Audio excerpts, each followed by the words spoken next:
Everyone, welcome to CPW. My name is Sarah. This is our Meet the Artist night. We're doing these every Thursday.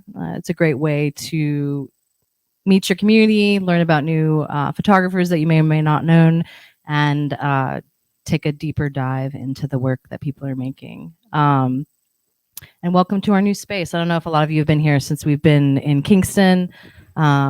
Previously, we were in Woodstock for, I don't know, like 45 years. So maybe you came through there, maybe not. We're really excited to have Ruth and Addie here tonight. Very lucky. And I'm going to read a little bit about them ahead of their talks. And we're also live streaming. So if you want to check back later, you can and rewatch it all. I will say when you talk, the people at home won't be able to hear you unless you speak into the mic. So, Ruth Lauer Manenti was born in Philadelphia as a first-generation American. Her mother was from Berlin and her father was from Vienna, immigrating during World War II. Manenti's background is in drawing and painting. She received an MFA from the Yale School of Art in 1995. In 2012, she was given a large format camera and taught herself how to use it in a way that utilized her skills as a painter. Her mother was also an artist who left behind a legacy of unknown work. Part of Manenti's determination as an artist is to reward her mother for her efforts and create a continuum. Manenti was awarded a NIFA grant in photography in 2016, and her book Remnants was included in an exhibition at the Griffin Museum of Photography. She had a solo exhibition at CBW in Woodstock, New York in 2020. Wish I could have seen that. Manenti is working towards an MFA in photography at Hartford University, where she received a merit scholarship for her studies. Her father found beauty in a hole in his shirt in the way that it spoke of impermanence and fragility. Her mother was grateful that there was a tree she could admire from the kitchen window while washing dishes. Her parents endured a lot of suffering, yet live with poetic sensibilities that Manenti has inherited from them. Since breaking her neck in a car crash at the age of 20, she developed a spiritual life and practice that is integrated into her photographic work. She lives in Catskill Mountains, New York, with her husband, a nurse and Tai Chi practitioner, and their 3 cats. Thank you, Ruth, for joining us today.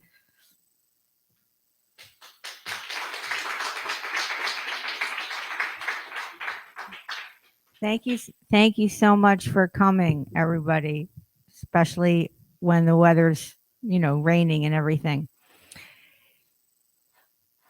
A lot of the time when I write a bio, I have to edit it to like a certain number of words, and I have so many different versions, like I had to write one the other day that was like 125 words. That was really short. I had to really be like, but this one I didn't get a word count on. And so I was thinking as she was reading it, maybe I should have.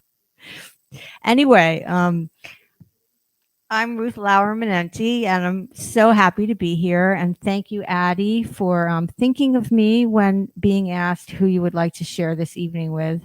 I'm just so thrilled that you thought of me and to be thought of in this context by you. It's really is a wonderful way for me to start the new year. Well, like the bio says, my background is in drawing and painting. I live in the area in Palinville.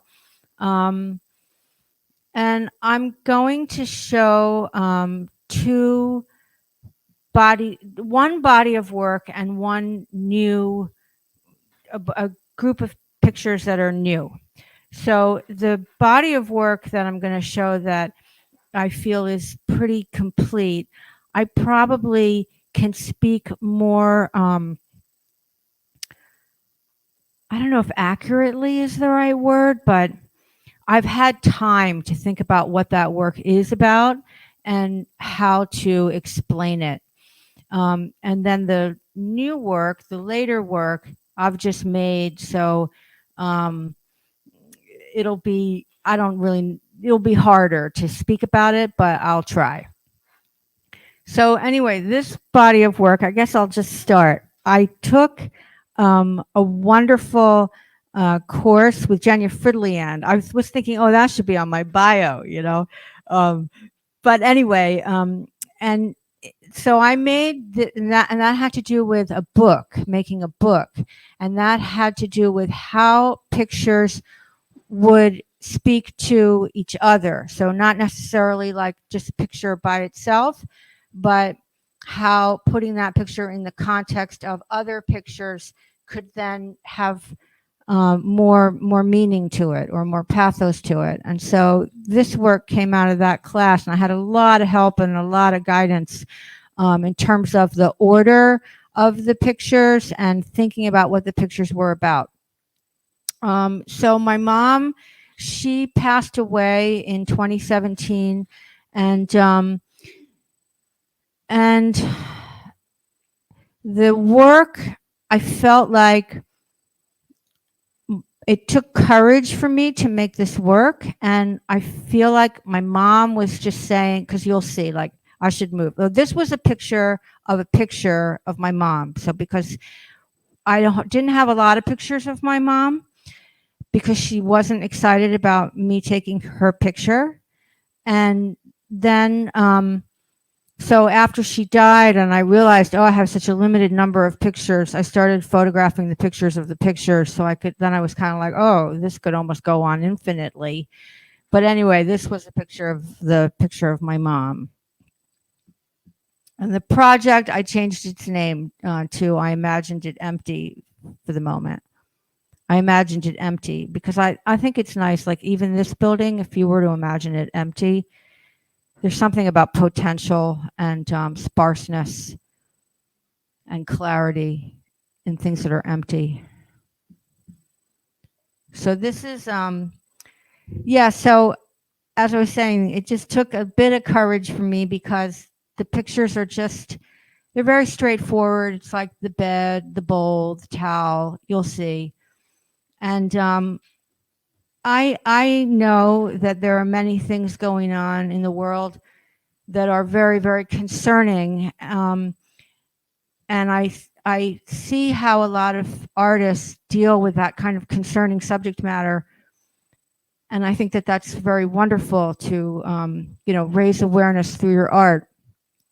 But I think I'm more of a poet, and my husband, he reads a lot of poetry, and so it's constantly like, "Oh, Ruth, listen to this poem that can I read you this Elizabeth Bishop or Hart Crane?" Or, I mean, he'll stop me in mid I'm in a rush, and he'll be like, "Just let me read you this one poem." So I'm more like in that kind of world, and so I wanted to just photograph simple things, and I felt like my mom just said to me constantly when I would doubt this idea of photographing my house in a kind of empty way, that she just kept saying, just do it. It's gonna, like, I really feel her. And also because she's passed away, I feel her inside of me. So she's not outside saying, just do it. She's inside, and she's just do it, and it's really a wonderful thing to have that inside of me. Oh, there she is again, my mom. She had a very beautiful death.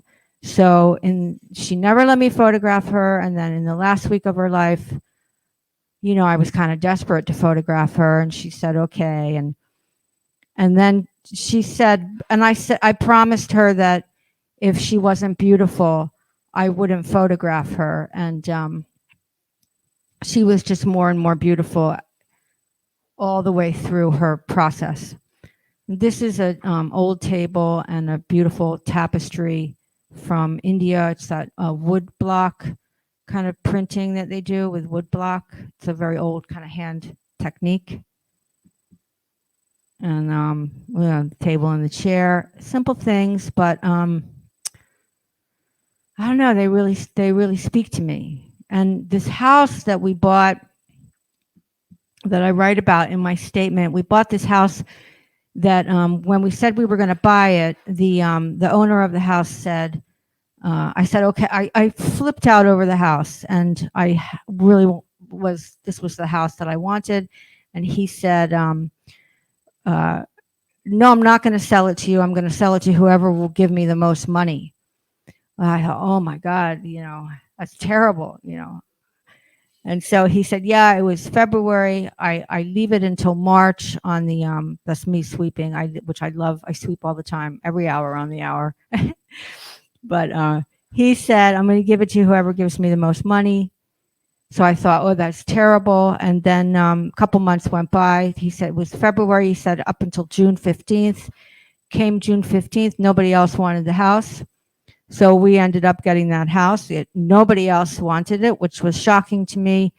And it's just this very, my mom came to see it and she said, how did you get this house? You know, how did you, it's a really dream. It's a dream house, isn't it? Some of you, isn't it a dream house? Yeah, it's a dream house. Nobody else wanted it. Oh, we don't have a paved driveway. We only have one bathroom. You know, it's like very simple, you know, and it's stunning.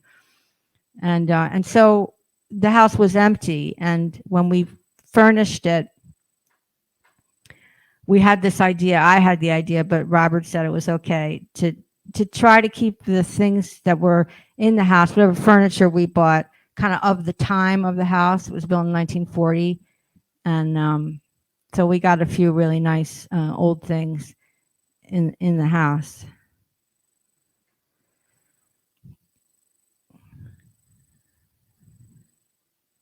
How's it look? How's it look?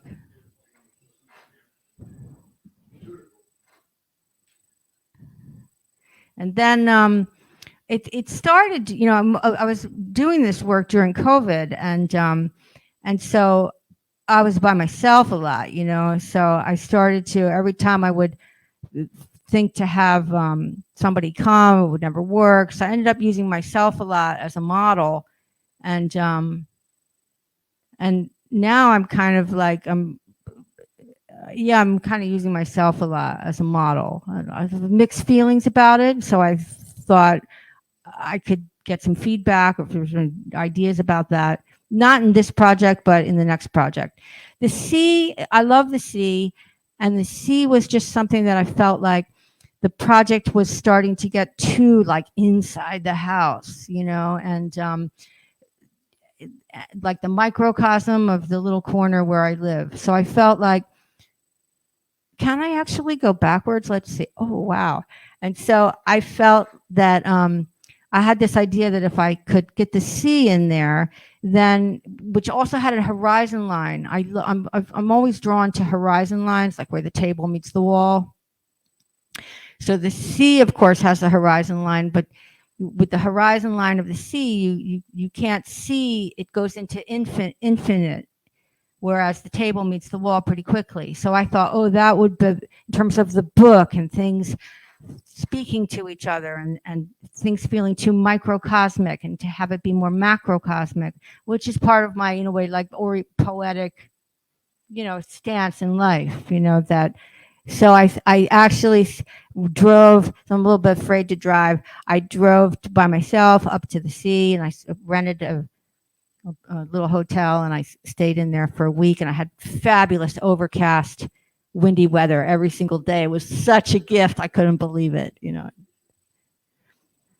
And I collect bottles and old glass is very intriguing to me, how it survives. I have these votive glasses from Italy that were from like 1910 that the workers made. I think I might have given you one. If not, I should.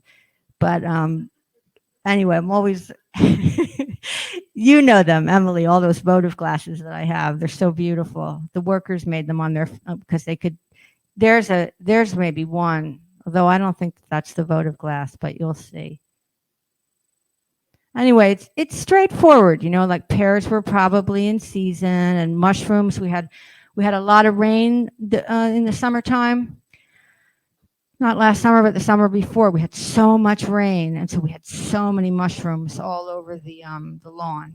Many mushrooms. How am I doing time-wise? I don't have any sense of it. I'm good. Okay, because I got throughout the other project.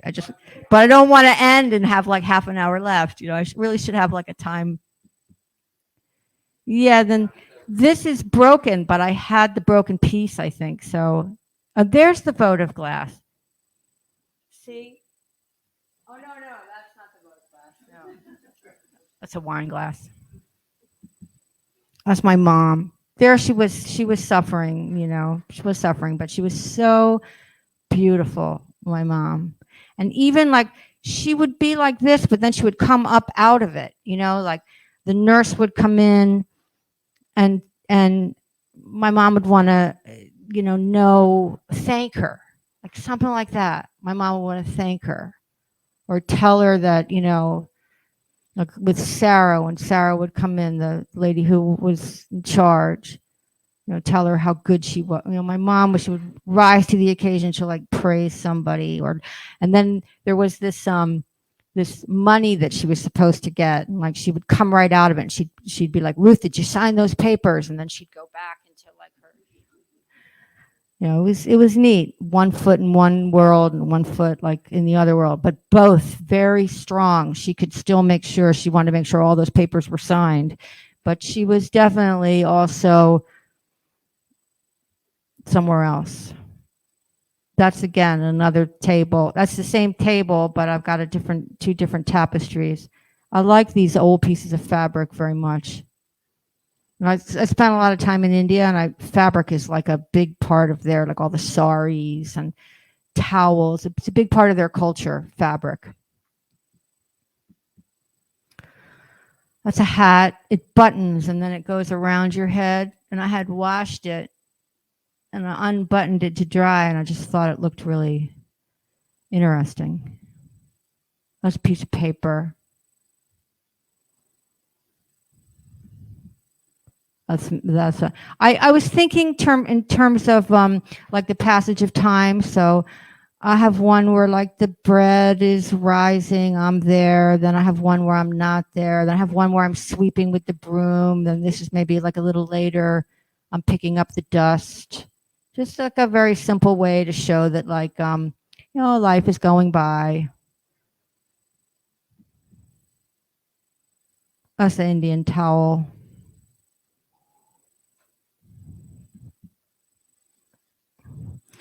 It's beautiful.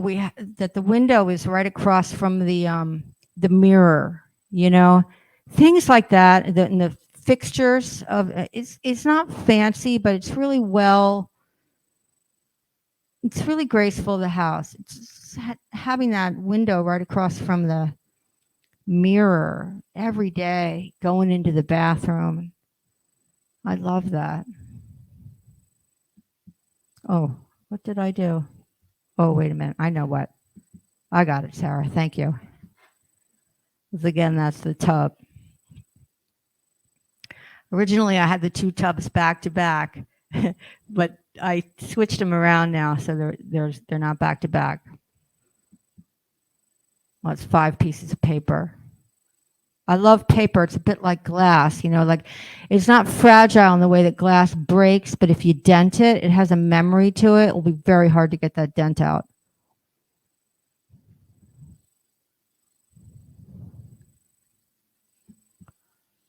That's my husband. I'm now reading because he's just always reading.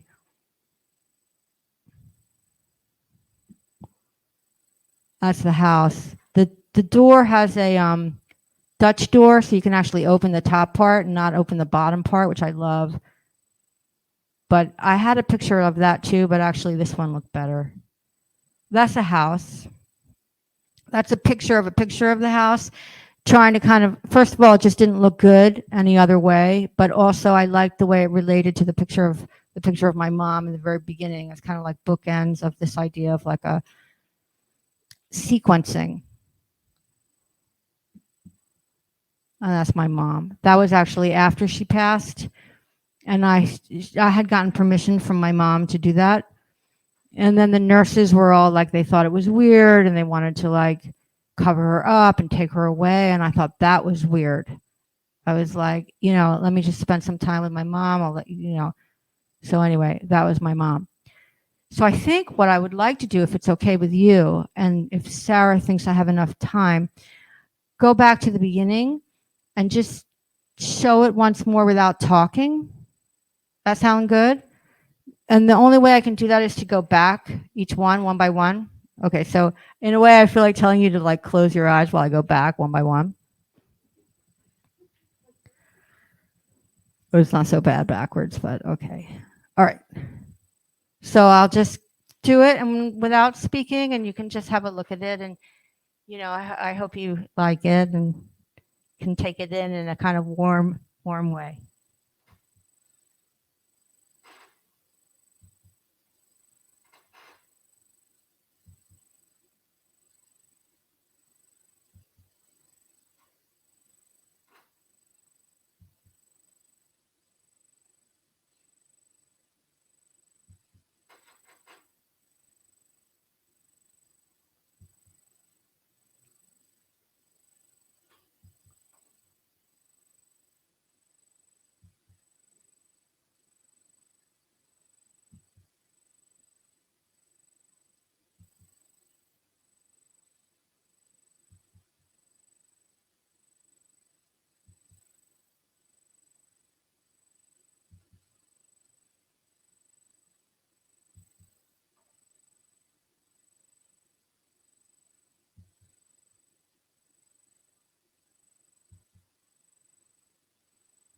Oh yeah, that was the moon, a picture of a moon.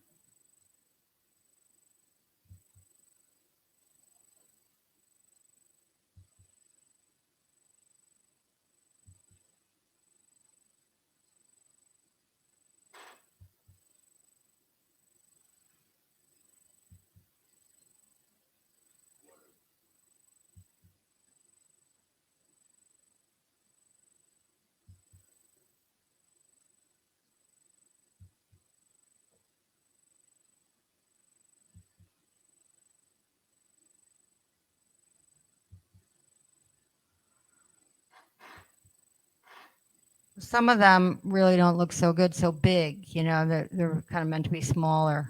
I mean, I'm not complaining, but I'm just saying.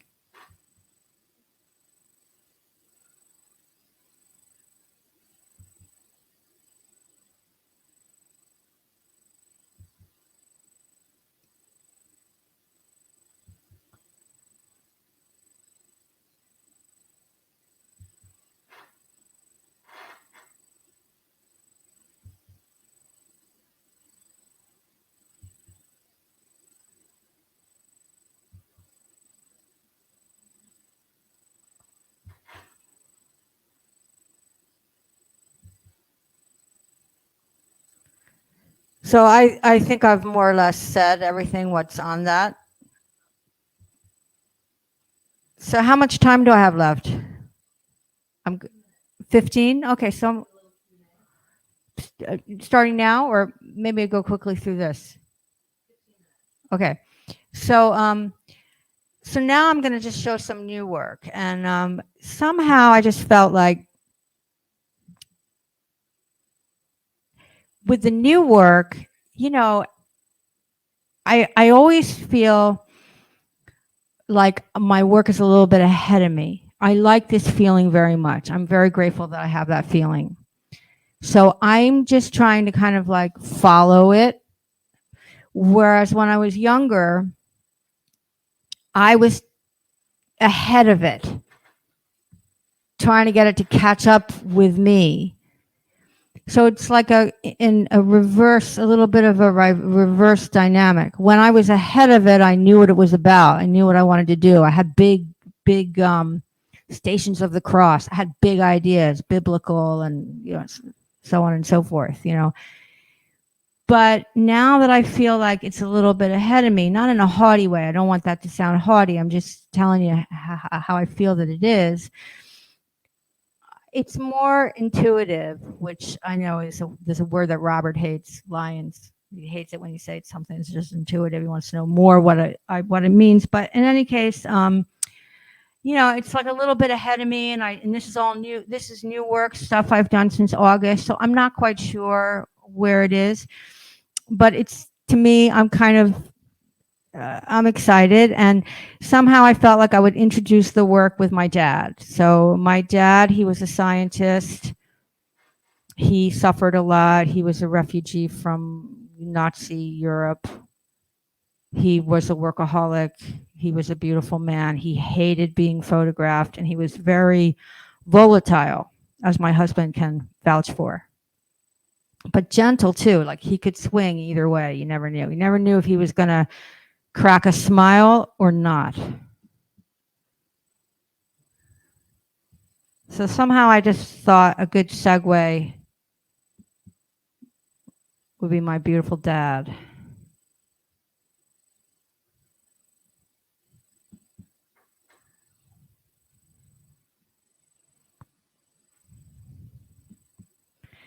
Also, I've got the some good number of pictures of myself. This is the house in this new body of work, and in some of the pictures I'm really slouched over, which really isn't good.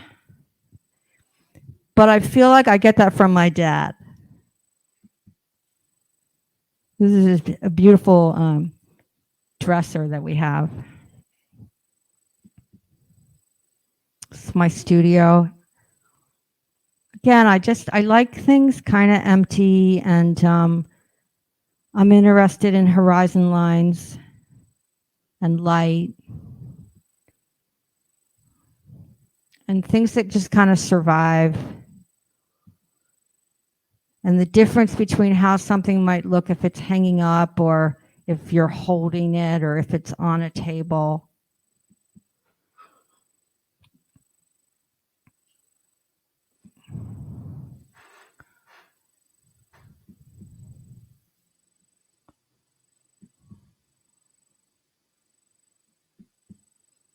The beautiful piece of fabric from India, cotton khadi.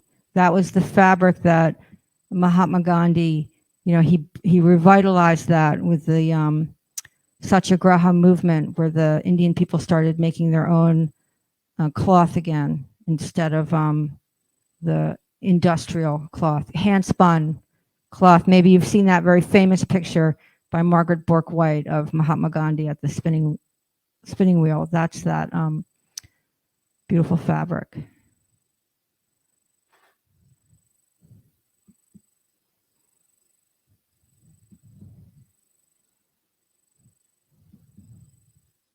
I really like cleaning.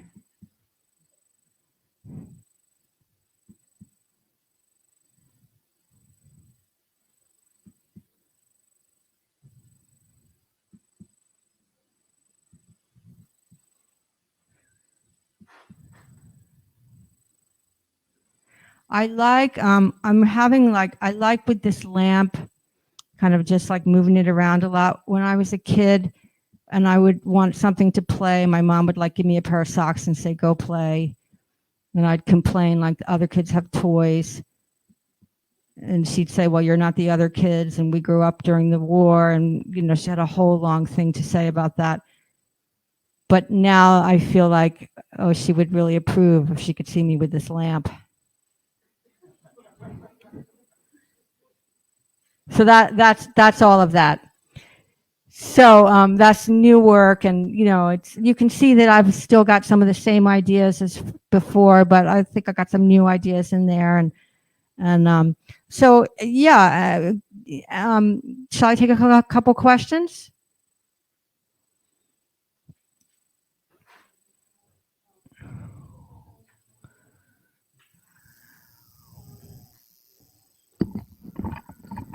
I'm so happy to see you, and it's so nice to speak to you. And you're just like, very quiet. And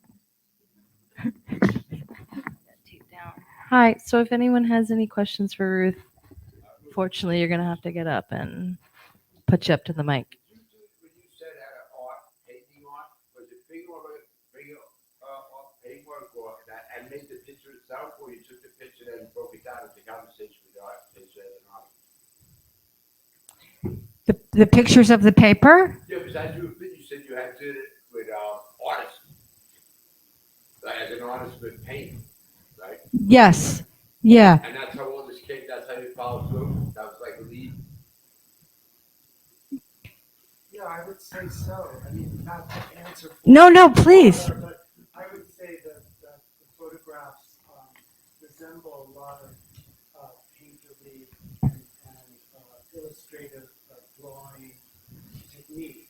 Okay, So when she went from painting to photography, it's almost you can see the that they have similarities. No, was you exposed to art?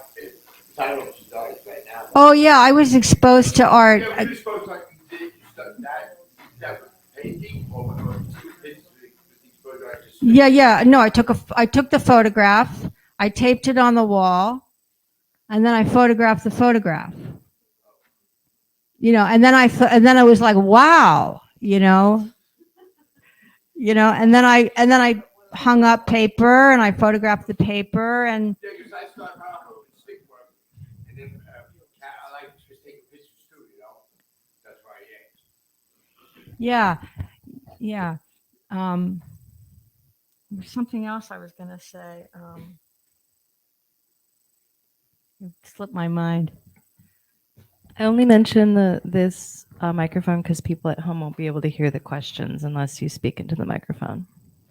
Oh yeah, now I know what I was going to say was that with painting and drawing, I was always, not always, but often disappointed. I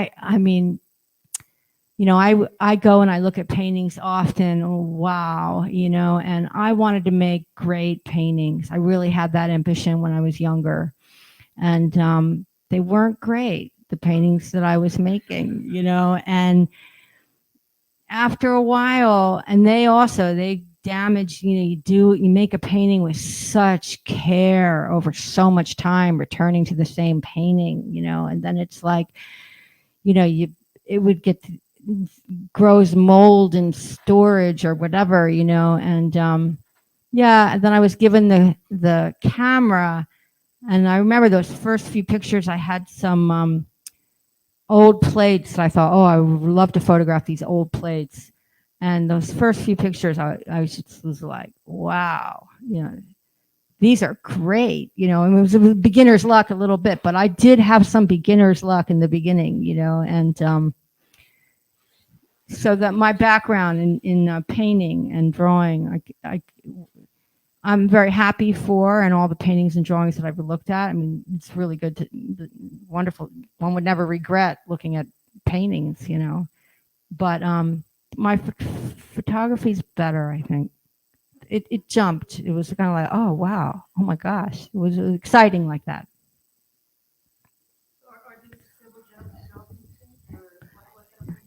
These are archival pigment prints. Well, actually, that's a silver gelatin print up there of my dad. They're a mix, actually. I'm sort of going backwards now.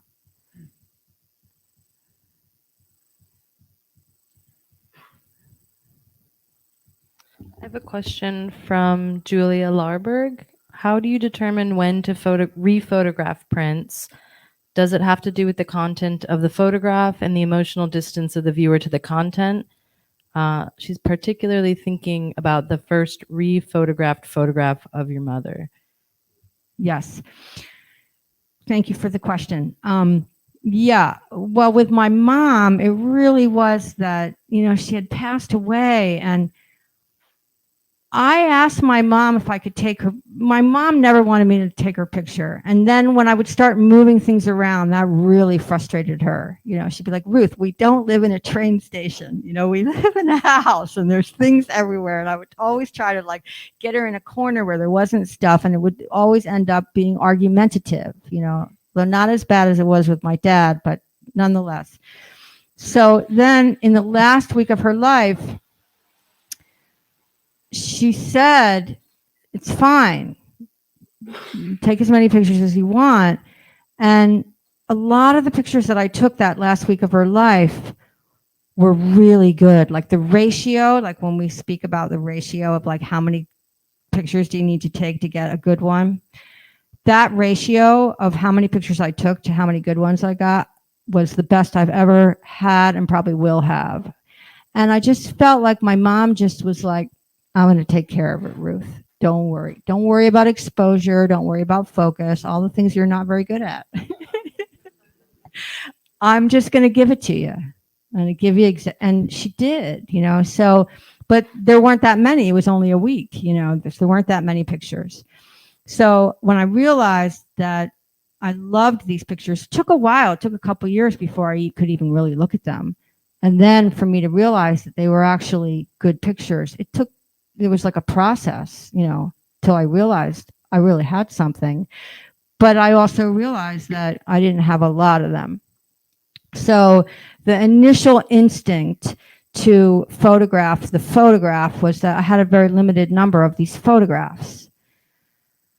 But then with that particular photograph where she was really suffering, it felt like a better way to represent it. And the one at the end, the house, also something where I feel like sometimes things, they need an element of abstraction to convey what it is I want to convey.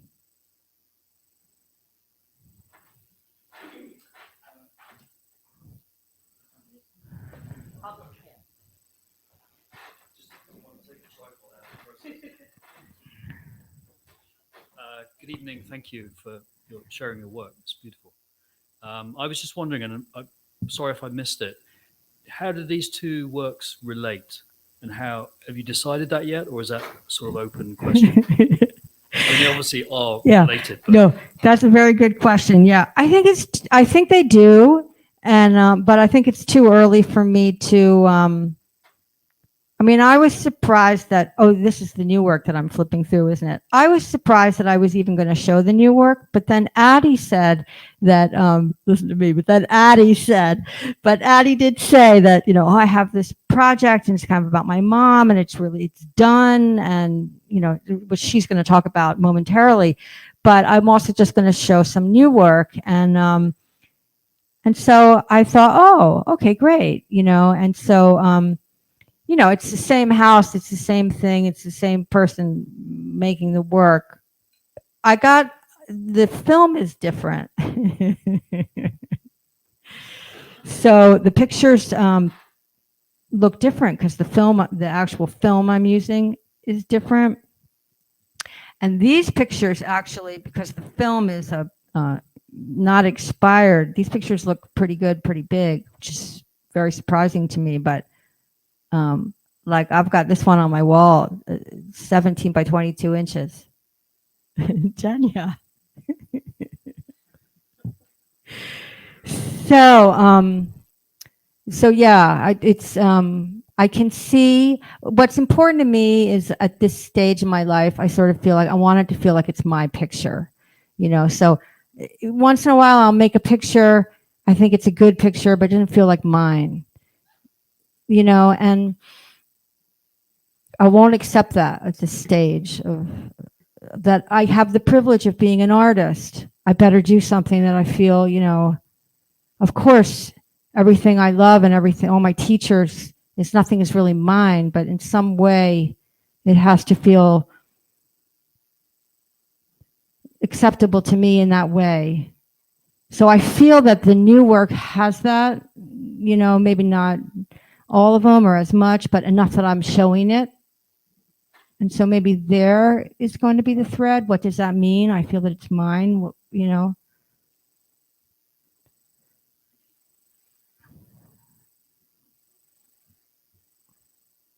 Okay. Oh, yes, Addie.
Yes.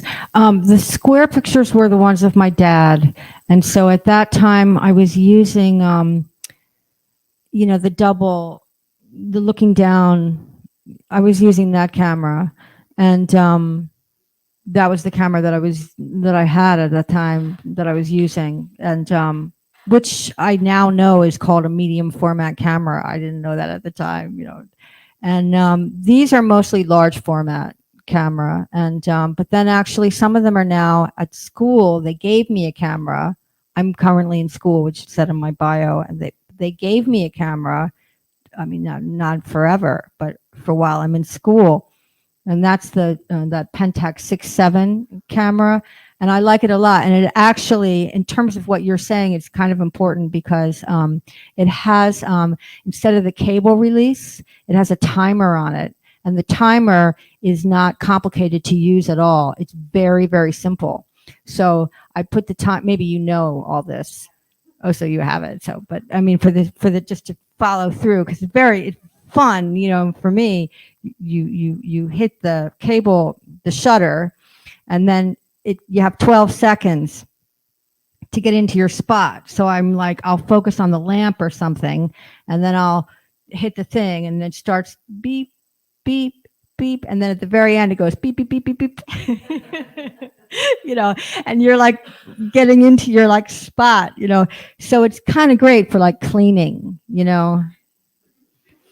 so that's probably a really good place to end. I'm like just so delighted to be here and to share my work with you. And I feel like it's a blessing. And I thank you again, Addie, so much for thinking of me. And I feel like and Jenya and Ray and Robert and Jeffrey and the people that have the daughter, everyone who's come, I'm really, really grateful. Jenya, I could not have made this work without you. I mean, you are the best teacher ever.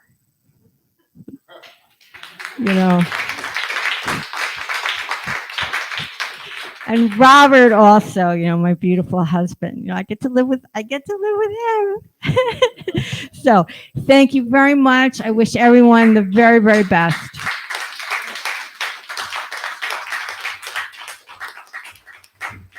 Let's take 5 minutes, shake our legs out, get some coffee, donuts. There's a bathroom in the back. Do what you need to do. We'll be back.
Intro for those who aren't already very familiar.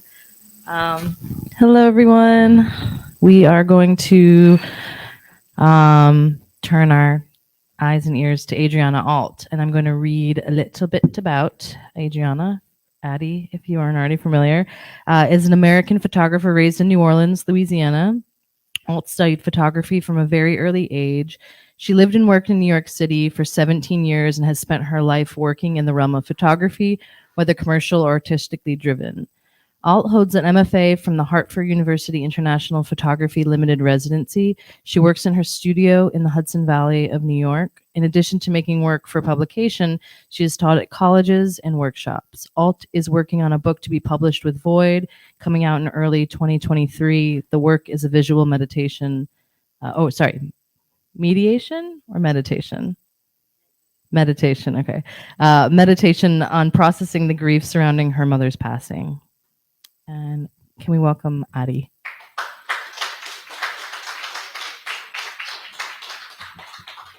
Hi.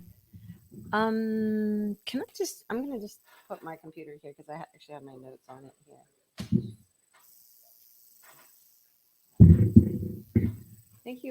Thank you all for coming on this crappy evening. I should have done this ahead of time, but I didn't. No. I'm good. It's all fired up. Yeah,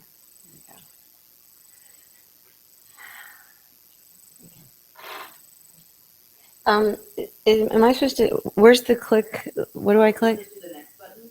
The next. Oh, okay, gotcha. Okay, can you hear me? All right. I'm just so glad Ruth came tonight. She's so cool. I really like her a lot, and I really love her work. So, and when I first asked her to do this with me, I didn't. I actually didn't know that she had had that work about her mother, and the work that I'm going to talk to you about tonight, after I just do a brief introduction to my work, is about that time around when my mother was battling cancer, and then after her passing. So it was just ironic that was like that. And I also just really love the way that she finds so much beauty. She describes her father as this beautiful person who he is, and her mother and her beautiful death. And I just like, that's just such a great way of looking and seeing and being in the world as and you feel it through the work, and you feel it through her too. So I think that's just really nice. I wish I didn't have to be so close to this mic, but it's okay. I'm gonna live. Okay, so I'm just gonna introduce my work to you, and then tell you about this project that I'm working on with Void Publishing.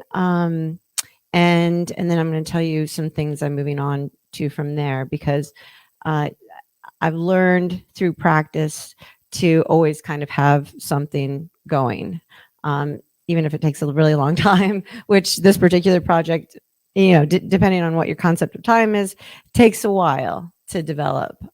Sometimes the work has got to stay with you, and you have to look at it and see it and be with it. So I thought I'd just give you like a little tiny history about me.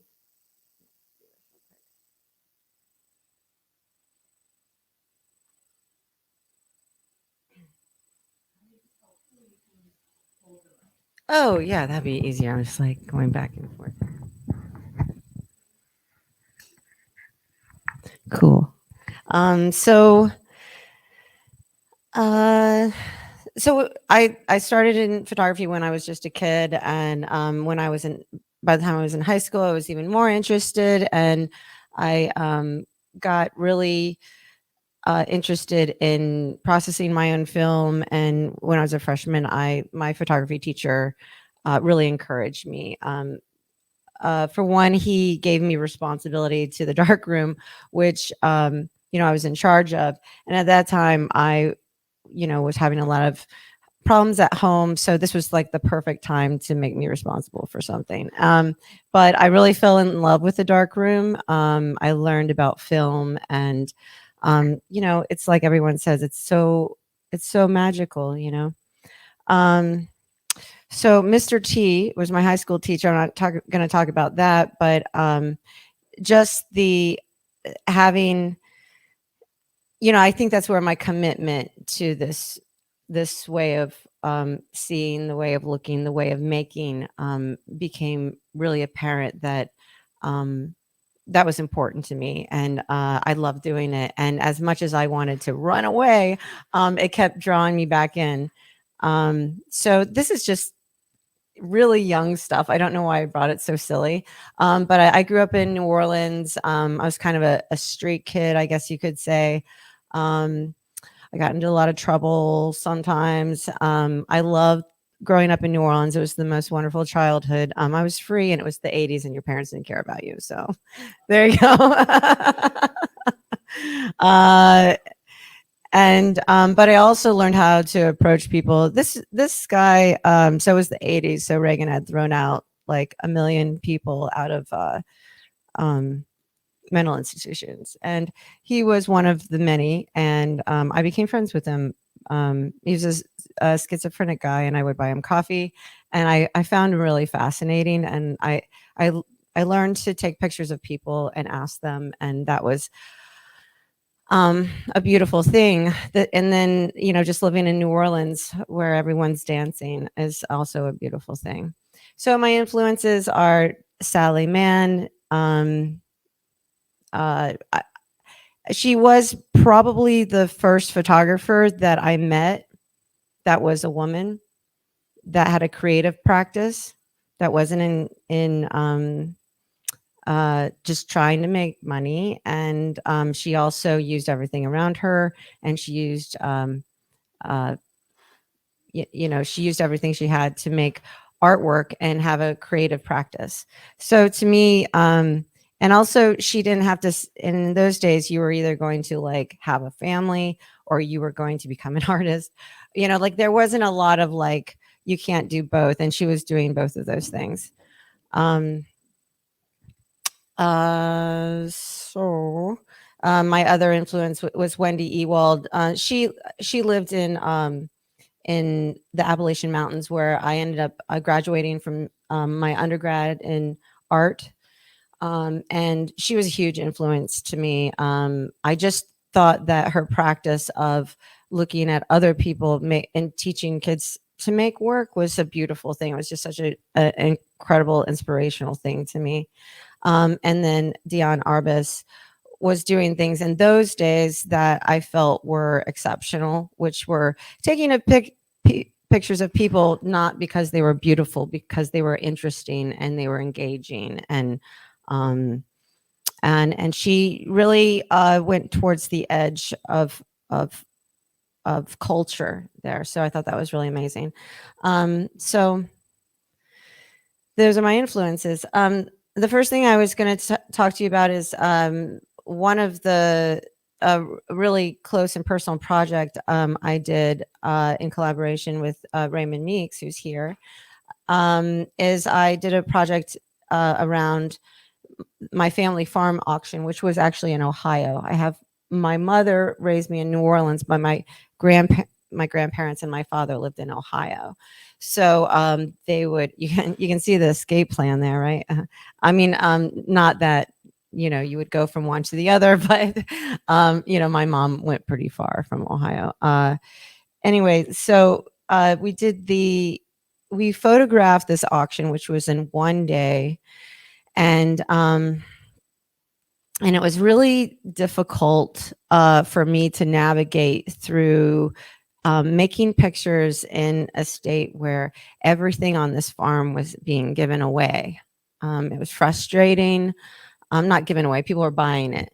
And they were all these things that had been on this farm for 150 years. And it was also a legacy that I wasn't going to be a part of anymore. And I was having trouble breathing. But at the end of the day, what I really found was when I was able to kind of get control of my feelings, the camera was really saving me.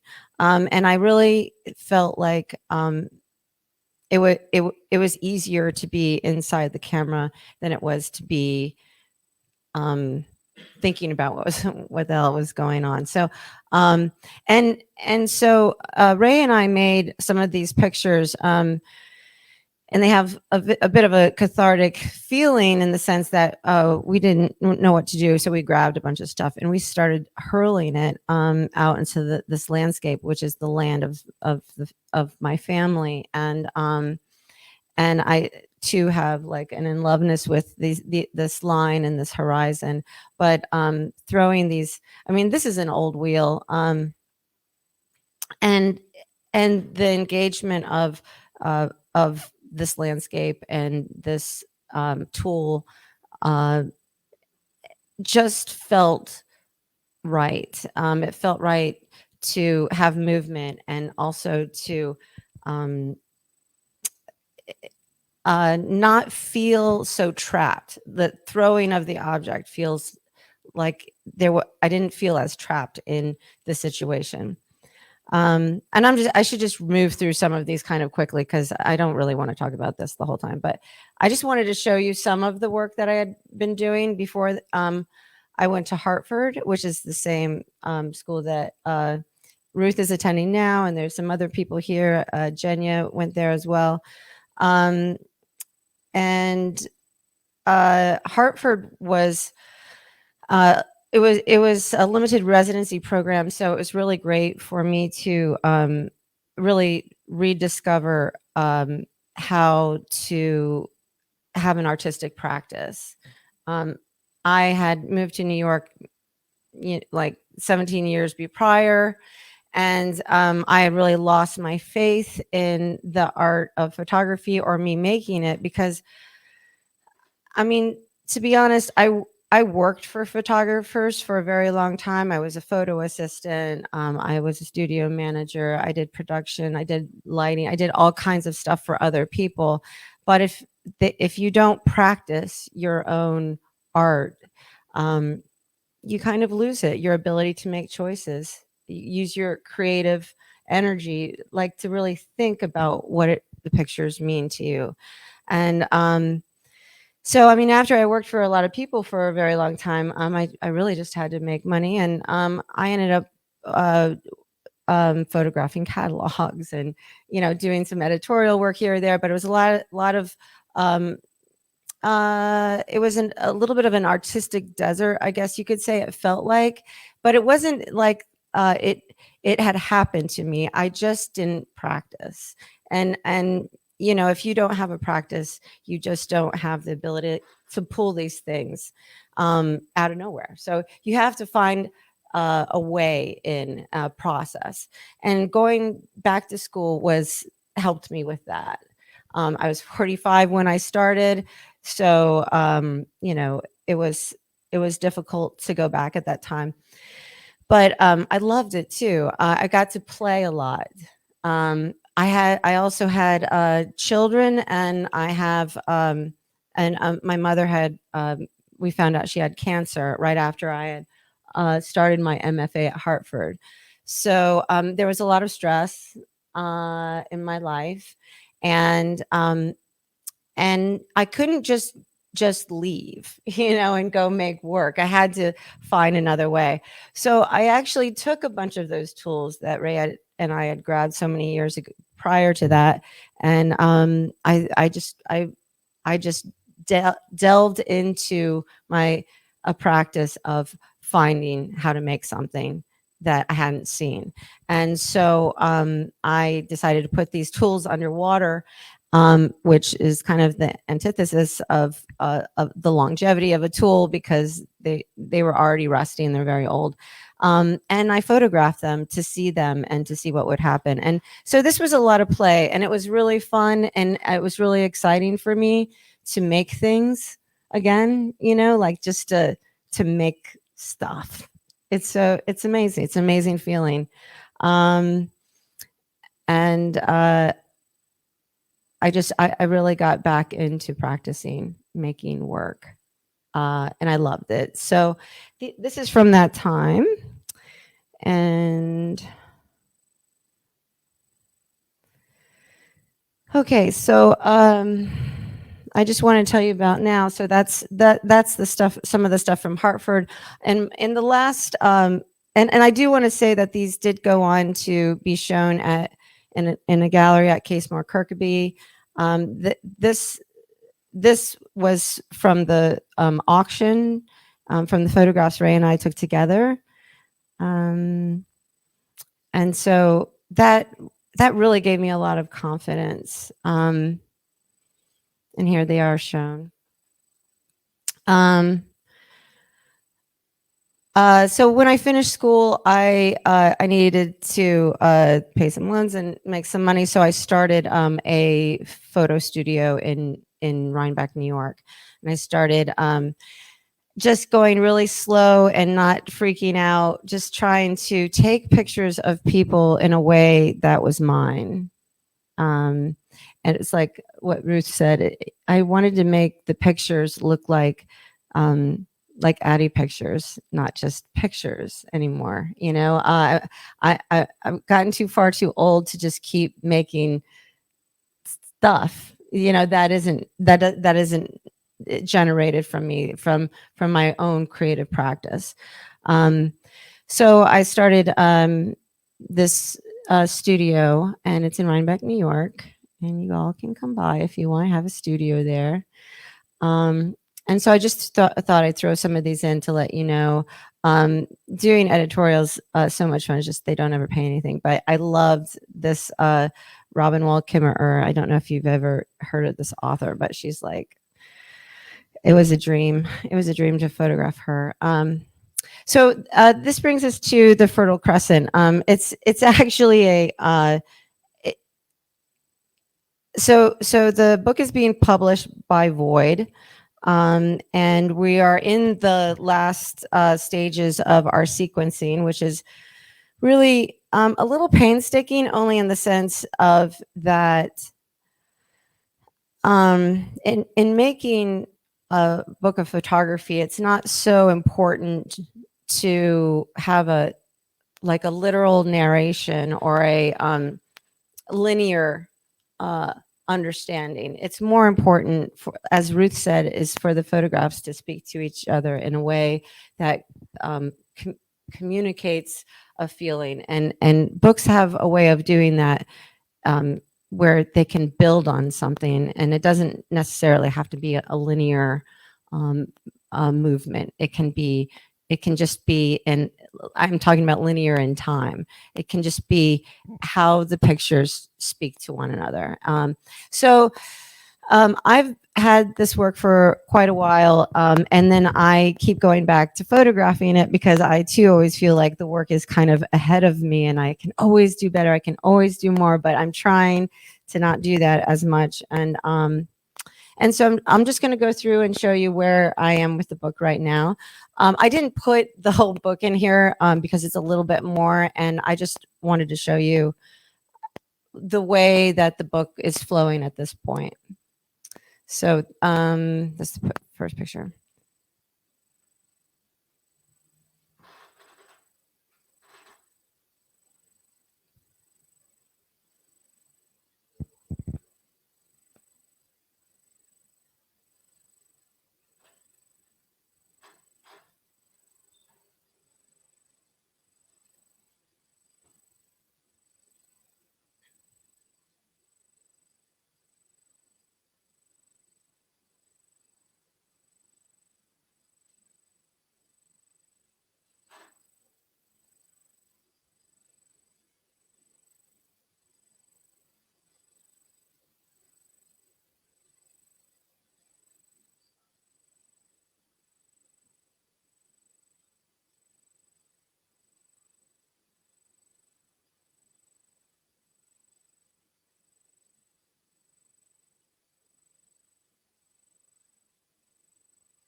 Okay, sorry, I didn't mean to go that far. So, I just wanted to go through that without talking because I really like the way that Ruth did that, because I think it's part of, first of all, part of having a book is, and this is actually in the words of my friend Greg Halpern, is that you get to hold it in your own space and be with it, and so you can sit alone with it, and that's what makes books intimate in that way.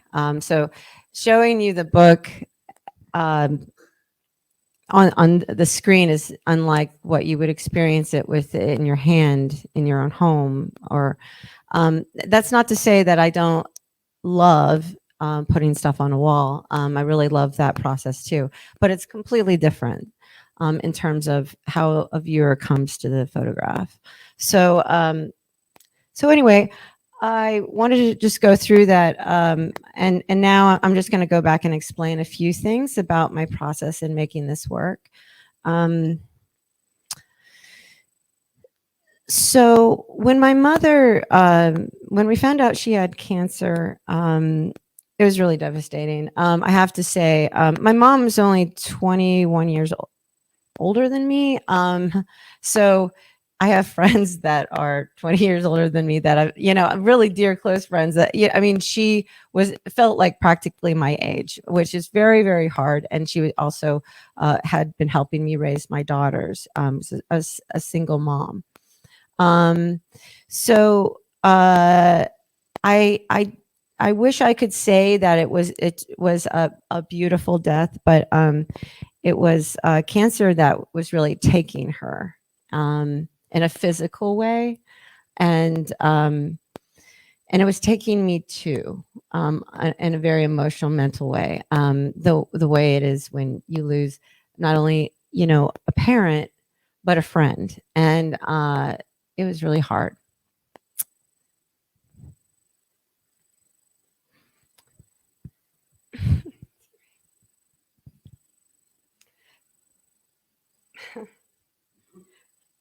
The point of me telling you that story is that I just have to talk through it. Sorry. Was to take pictures of her when she was suffering. And by the way, my mom let me. She would let me take whatever pictures I wanted. She just wanted me to have whatever I needed. She didn't care. She was not. She was very humble, and she didn't care what she looked like. Nothing. She was just take whatever you need. What do I care? I'm dying. I just want you to have what you need, Addie. So I took a lot of those pictures. I took a lot of pictures of her in the hospital, outside of the hospital, losing hair, with hair, sick, on morphine, in pain, not in pain. And I didn't feel like that was right for me. I've spent a lot of time looking at work where I feel like that work needed to be that way. But for me, it really, I wasn't respecting those pictures. I wasn't able to make pictures of her in that moment that showed who she was, and what she meant to me. Maybe somebody else could have. I couldn't. And so I felt like when that happens, and this has happened before because my father had cancer too, is that I was able to see through my camera in a very slow space. It's like time stops. It's like everything maybe not stops, but it just slows down to, like, instead of a bubbling stream, it turns into a real slow river. And all of a sudden you're able to see everything. And it's really beautiful. And that's one of the wonderful things that this time gave to me. It gave me the ability to see in a way that I had never been able to see. I had, after my father's death, I had the same experience, but I was like, what is that? I don't know. But this time I was like, wow, this is like, I've never knew this could be. And all of a sudden, everything was so beautiful. And she was dying and things were hard and I was very stressed, but everything I looked at was so gorgeous. And so I decided to turn the camera away from her and photograph what I saw. And so that's why I was kind of calling it a meditation. I mean, I just haven't figured out the right wording for that. It's a window. And I hope that you have some experience of that. If not, maybe my sequence isn't right. I don't know. Or maybe I haven't taken the right pictures, but I do feel like I feel very grateful for being able to take these pictures. So I'm so glad to share them with you. And it felt like also a gift that my mom had given to me through this, really tough thing. So yeah. Wow, didn't mean to cry. Geez, well, you never know what's coming. All right, I'm just going. I want to come back to that, but I also want to say the way that things shift over time. I shot a lot of that work when I was in grad school, and I had my MFA show. This was the work that was on the wall. They say like maybe make a poem instead of a book. Well, that's kind of what the direction you kind of have to go in when you take something that you've thought of in a book to put on the wall. And that's kind of what I did here. But the movement and the pictures have really changed since then. So it's been nice to have that time with that. And I just wanted to go and tell you about this new project that I started, which is it's the Impeded Stream. And this book is I sound like I'm just navel gazing all the time, just like me. But this was really about the stewardship of the land from the auction, which is in Ohio. I have a creative life and an also very busy life. I can't just drive to Ohio all the time for this. So I photograph wherever I am for this project. And it's about understanding being a steward of agricultural space, land, and maybe not being a steward, but just looking at it and asking the question of, what is this? With this, I have more questions than answers, which is more exciting to me than not. So I keep photographing it, and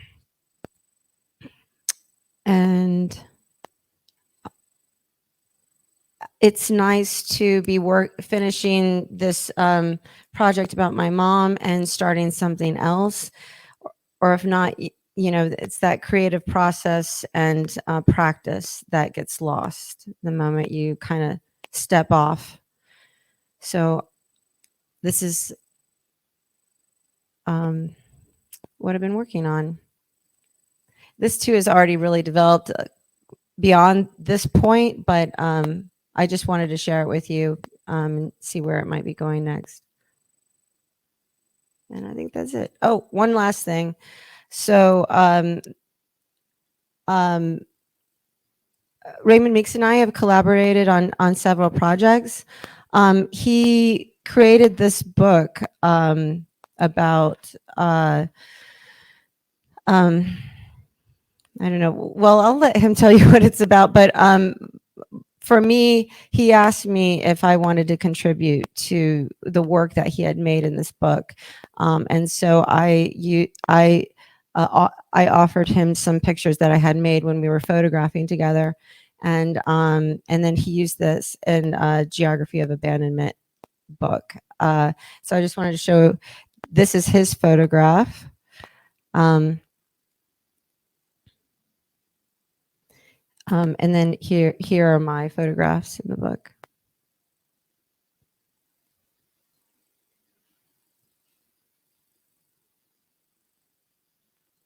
And this is Raymond's picture. And I just want to end on a happy note. This is one of my favorite artists in the whole wide world is Anne Hamilton. And she writes, we live in a time when it's especially challenging to articulate the importance of experiences that don't produce anything obvious, aren't easily quantifiable, resist measurement, aren't easily named, are categorically in between. A life of making isn't a series of shows or projects or productions or things. It is an everyday practice. It is a practice of questions more than answers, of waiting to find what you need more often than knowing what you need to do.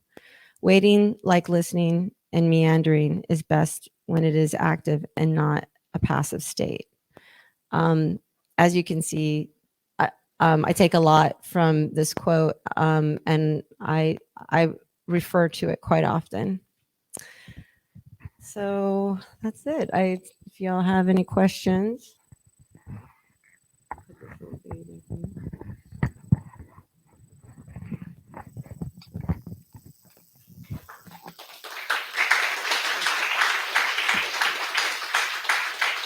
Sure.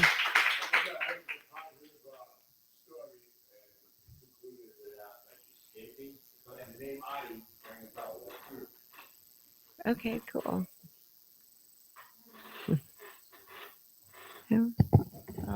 This is from Julia. How do you determine where to connect the different types of photographs, portraits and landscapes, black and white and color?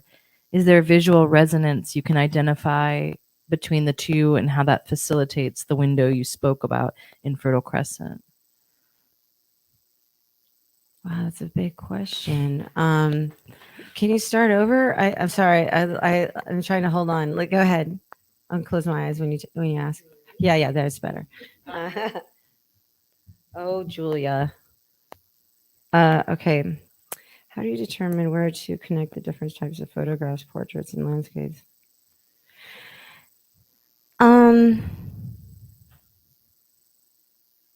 Is there a visual resonance you can identify between the two, and how that facilitates the window you spoke about?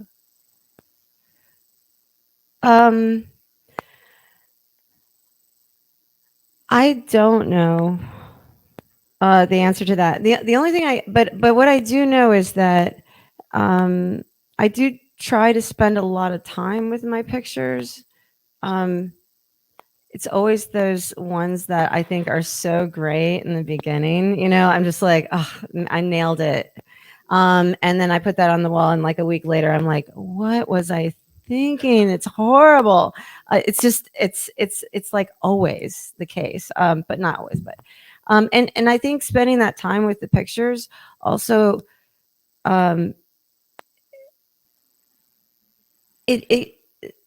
it makes me look deeper into the images rather than what is just surfacely there. Like, how does it, number one, how do they speak to each other? How do they work against each other individually, from page to page, side to side? I feel like pictures can change so much by just having a different picture next to them. Something that I didn't feel like was interesting or captured me, a different photograph next to it might completely change the way that I feel about that picture. So sequencing is really important. As far as black and white and color, it's whatever the picture is asking. And so, like, and then there are pictures like that I just take with film, and I can't turn around. I mean, that's what they are. But so as far as like that place of quiet and slowing down, I realized, so I moved on to a digital camera, and but it requires me often to have like a towel or something over my head. And what I realized that does is it kind of gets me back into that space, because I'm kind of cutting the rest of the world out of my visual perception. And so when I look into my camera with this thing over my head, I can really, it's just me in the picture, and everything is out. And so I don't know. Did I answer that? That was kind of a complicated question. Do you want to have another question? Julia, I'm going to kill you later.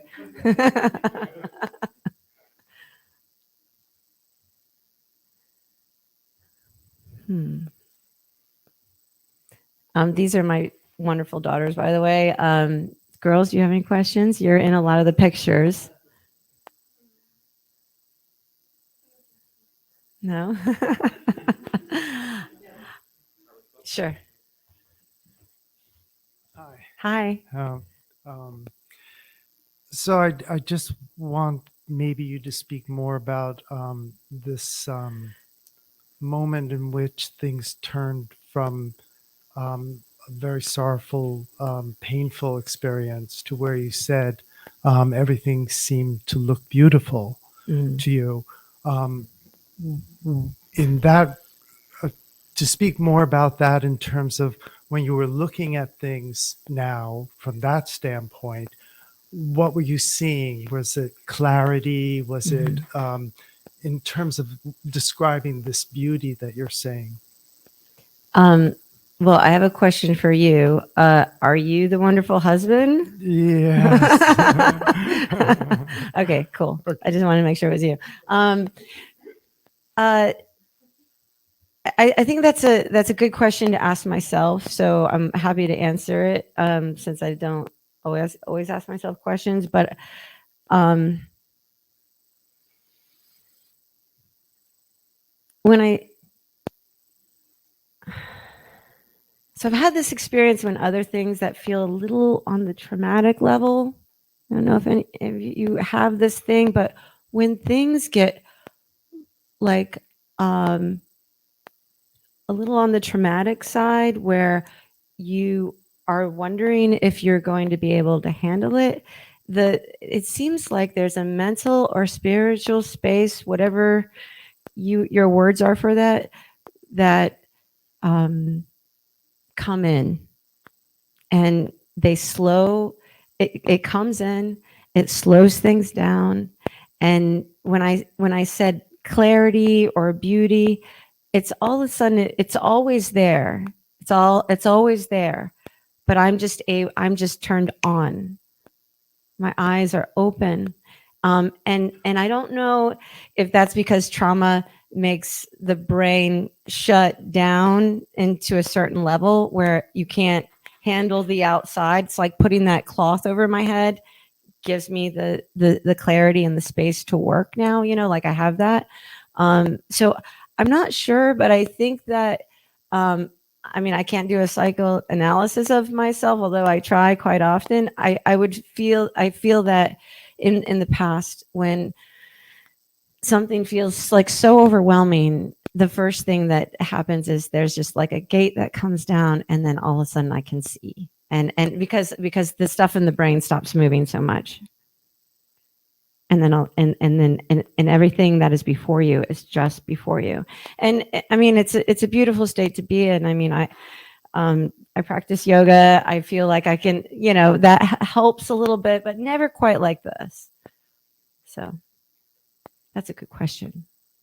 I think just to add to that, Mhm. that with trauma, it's like your sense of self is pulled out from under the Completely. and so all you have left is to see things beautifully. So I think it's kind of Mhm. because I mean I can still relate to so much of what you said. Mhm. It's like that when all the things that you count on, you realize they're not to be counted on. Mhm. You find what is the only thing that you can really count on, which you could call beauty, something like that. Mhm. Yeah, that is so very true. I And think your question really, I love the way you spoke about it not being about, literal mutilation of finding beauty. That doesn't hope it comes across. I feel like that really oh, thank you. Oh, thank you. gives the word that, that Well, I mean, I do feel that losing is a universal.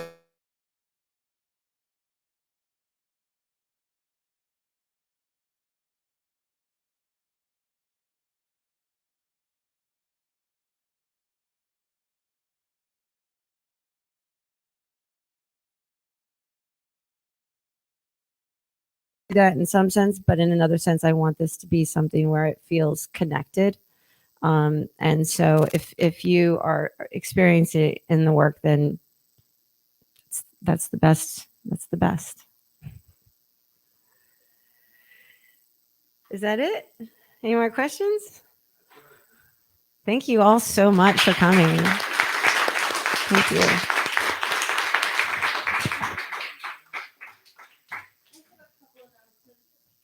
Yeah, I'll scramble out of here. That was amazing. Thanks so much, everyone, for coming, and to Adrianna and Ruth. That was really special. I feel very lucky and blessed to be able to put these together every week and meet all these amazing people. I just wanted to mention that we do have, I don't know if you noticed, but there's a show up right now here. It just opened last weekend. It's an excerpt from a larger show that's been traveling around, I think, for the last 6-7 years. That was curated from called Race, Love, and Labor, and it was curated by Sarah Lewis from some of the permanent collection that features AIR, so past artists in residence. So please have a look while you're here. We also have a show over at the old IBM campus. If you haven't been there, it's fun. As someone from the area, I've always been very curious, so I've been loving going over there. And that's Parallel Lives, and that's featuring the work of 13 artists. It's curated by Maya Benton. It's like over 150 works spanning many different types of mediums, cyanotypes, tintypes. What's it called? What is the tapestry? A lot of amazing stuff. And then I'll close on, we've got a lot of cool stuff here. We've got workshops coming up. We have a digital lab here. If you're interested, we print, we do lots of fun stuff. So please stay in touch. And thanks for coming. And if you have any questions, feel free to come say hi. I'm the education coordinator here. So, all right. Thanks, everyone.